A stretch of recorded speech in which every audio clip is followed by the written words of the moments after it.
shoulders in a smooth, practiced arc and sets him down on the infamous grassy knoll. He catches my eye as he stands up and gives me a shy grin, looking a bit like a shorter-haired version of the young Elvis Presley. A shiver runs down my spine. I'm not sure why. And then I realize these people are the Newmans, the family from the images and videos I've been studying online, who will soon have a front-row seat to the assassination. They'll be swarmed by the media after the shooting, dozens of reporters snapping photos as the parents lie on the grass, their bodies shielding the kids from the chaos. I've apparently stared for a moment too long, because Newman and his wife exchange a confused look. I give them a nervous half-smile and then push past, hurrying toward the concrete steps that lead up to the pergola. A picket fence and some large trees camouflage the much less picturesque view of a packed dirt parking lot behind the plaza. Most of the trees are still green, even in late November, but a few are beginning to shed their reddish-gold leaves. 3 or 4 people are walking around near the fence. I keep reminding myself to just look for the powder blue Ford Fairlane. Still, I can't help but notice a young guy with a thin mustache looking out over the grass embankment and staring intently toward the street, his left leg twitching slightly. He's leaning against the fence and smoking a cigarette.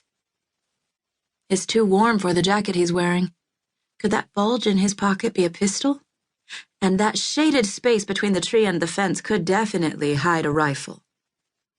I shake my head, pulling my attention back to the more important issue, and finally locate the car that I glimpsed briefly from the sidewalk on my last jump, just before shots filled the air and ended any chance I had of getting close to the plaza.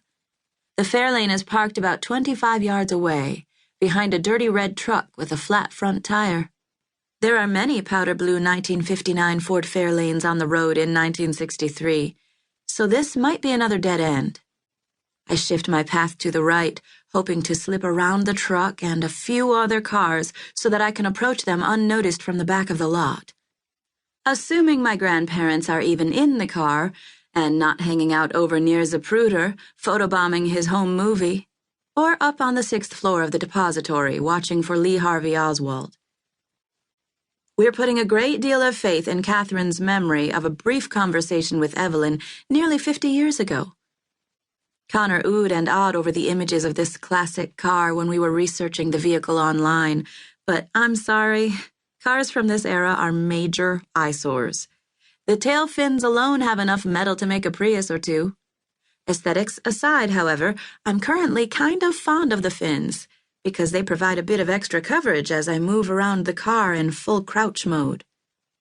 There are 2 people in the car, but they're so entwined that I can hardly tell where one begins and the other ends, let alone be sure if they resemble the picture my dad gave me. If it is them, I know that this steamy embrace is mostly a cover. They're hoping the guy at the fence, or any other potential second shooter, will ignore a young couple making out in the parking lot, and they'll have front-row seats for history as it happens. They probably aren't even breathing heavy. But there's still something distasteful about sneaking up to introduce yourself to someone who may be your 25-year-old grandmother when her shirt is half undone and your grandfather has just made it to second base. I pull out my CHRONOS medallion. The picture and my phone are in my other hand. While I'd never be able to pick up a signal in 1963, the phone will still play the videos that Catherine and Dad recorded to support my story. I debate for a moment whether to tap politely on the window.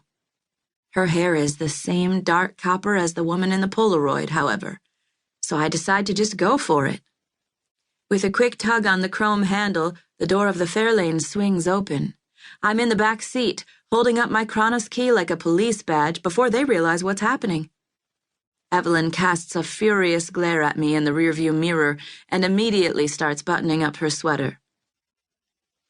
Timothy looks back, and I have the odd sensation of seeing my father's angry face, 15 years younger and maybe 10 pounds heavier. Dad's really mellow, so I've only seen that face a few times. The occasion I remember most clearly was when I was maybe 5 years old and tried to see if the laser in a DVD player will heat up a Pop-Tart. It won't.